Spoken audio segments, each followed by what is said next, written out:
No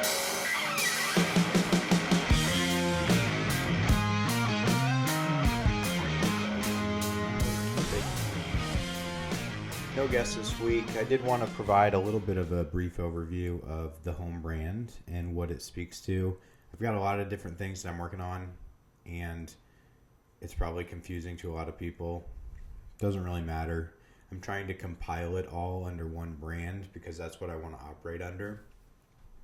But there are 5 values that are the general guidelines for what I'm doing, whether it's with the grid stuff or whether it's with the health and CrossFit and programming stuff or whether it's with the Voice of Peoria or informational content kind of podcast style stuff or apparel or whatever it is. It's all guiding under 5 general core values. The first one is authenticity. I think that it's important to be authentic in everything that you do. I think that being true to yourself takes a lot of courage. It's easy to say, but there's a lot of times when there are tough decisions that need to be made, and you know deep down that you know what's best for yourself and what you believe what's best for the world, and it's hard to make those decisions, and it takes courage a lot of the time. So authenticity, being true to yourself in everything that you do. Don't fudge it. Don't make stuff up. There's no agenda. If there is any agenda, it's these 5 values. That's what I'm doing here with all of my interviews, with all everything else. The second one is belief in people. So having faith in the development of people, being a coach,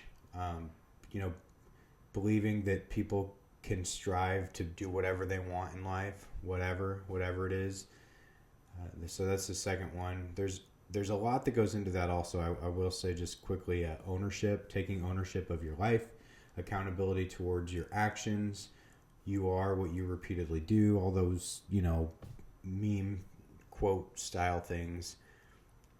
But the whole idea is that I believe in people. I get excited when people succeed, and that's an easy thing to say, but to execute on that requires discipline, requires good habits, requires reflection and accountability and ownership of your conditions. The third one is probably fourth and fifth are a couple of my favorites, are productive engagement. So to me, the opposite of any sort of productive conversation is gossip. And so anything that I do here, anything that I do in life generally, I try to keep productive. So, you hear somebody talking bad about somebody, or you hear somebody talking behind somebody's back, that's gossip. You don't have to be an ass about it and call them out on it. You can if you want, but I try to sort of deflect those conversations and either shift it toward a positive direction or, just leave the conversation altogether. Doesn't mean that you can't challenge people's thoughts. That is productive. So long as you do it in a productive and non-demeaning or bullyish way. The fourth one is curiosity. Love the idea of curiosity.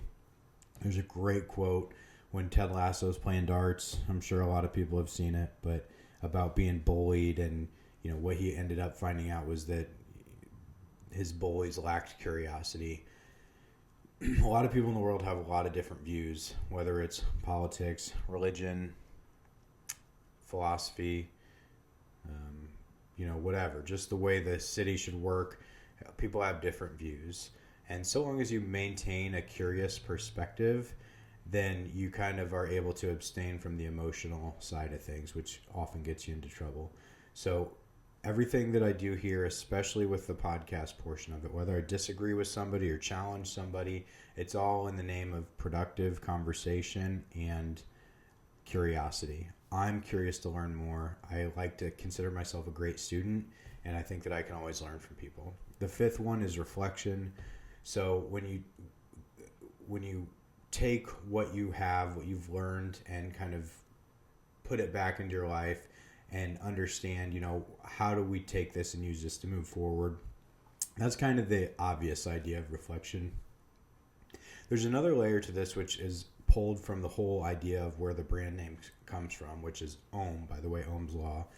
And HΩhm speaks to the ability to understand where you are in your life, whether metaphorically or physically, and to gain control over your situation and to be independent enough of your outside circumstances to create whatever you need to create to survive and sustain.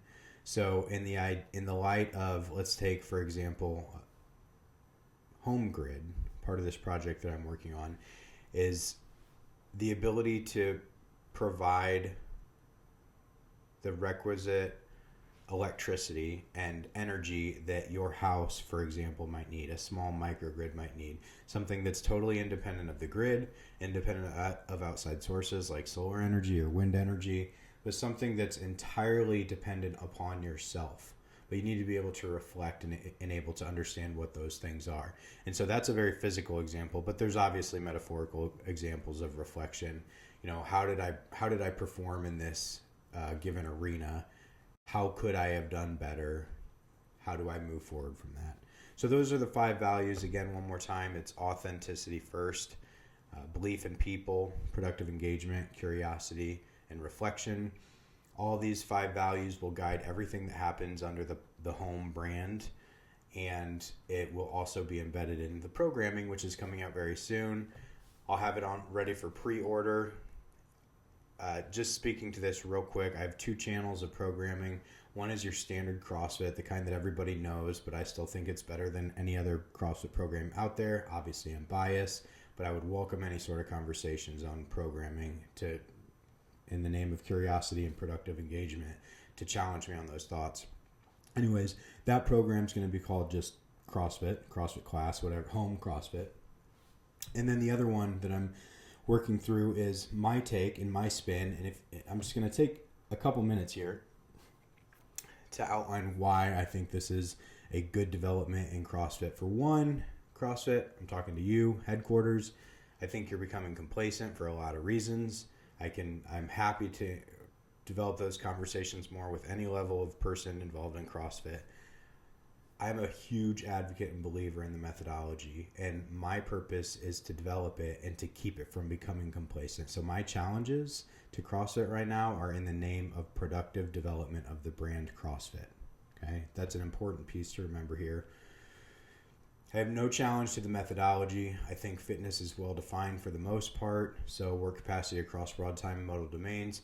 However, when we think about the goal of CrossFit, which is to increase your work capacity, and then when we think about the programming template that CrossFit has provided us, which is metabolic training, weightlifting, gymnastics, sport, combining those things in as many different ways as you can, always under the name of high intensity and constantly varied functional movement. That's great. It works very, very well. That's proven. However, a piece that's missing that I think nobody has talked about, that I'm talking about now, and this is why I'm using this platform here.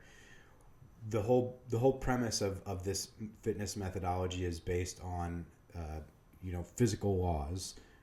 Average work is equal to force times distance over time.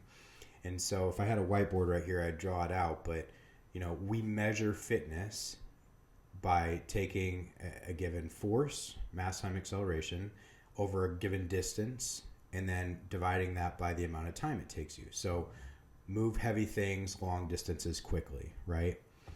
So my whole premise of this new program that I'm developing is that there are different modalities, different modes of fitness that are much, much, much better at increasing work capacity on the basis of moving heavy things long distances quickly, i.e. running. Traveling by foot is I'll pull it up sometime in a different episode, but traveling by foot, whether that's running itself without any weight or running with a vest or carrying something, that is the best demonstration of your ability to show your work capacity. It's the best demonstration of your ability to move heavy things long distances over a given time. And you have the best so for example, you can run a mile. You have taken a load, so 200 pounds for me, 210 pounds for me. I've taken that weight, that mass over the course of a mile. To be able to take that weight or mass over the course of a mile in a vertical direction when you're doing thrusters, it doesn't compare. And so we can put numbers to this. You can take hypotheticals: 210 pounds, 135 pound thrusters. The distance from your knee to your hip, shoulders standing up is probably 3. I mean, you can put numbers to this, and I have. But my challenge and my programming template, this home increased capacity fitness that I'm developing, you can expect to run or travel by foot 3 days a week with the typical CrossFit mixed into the other mix. I'll sell this for $3.99 a month. I'm not looking to make a lot of money off this, any money at all. I'm doing it because I'm going to do it anyways, and I'd like to provide it to anybody that wants it. I've been programming for 7 or 8 years, and I enjoy doing it. And so I'm going to create now that I no longer own a CrossFit gym, I'm going to keep that platform of it going, and offer it. So more to come on that. Thanks, guys. Appreciate your time. Just wanted to make sure I stepped in. I do have some promising interviews coming up here within the next month or two. So hang tight. There will be some more great content interviews coming up. I'm looking forward to that. Definitely stay tuned. Get in touch with me if you want to be involved in any way or have any questions. Thanks so much. Happy holidays.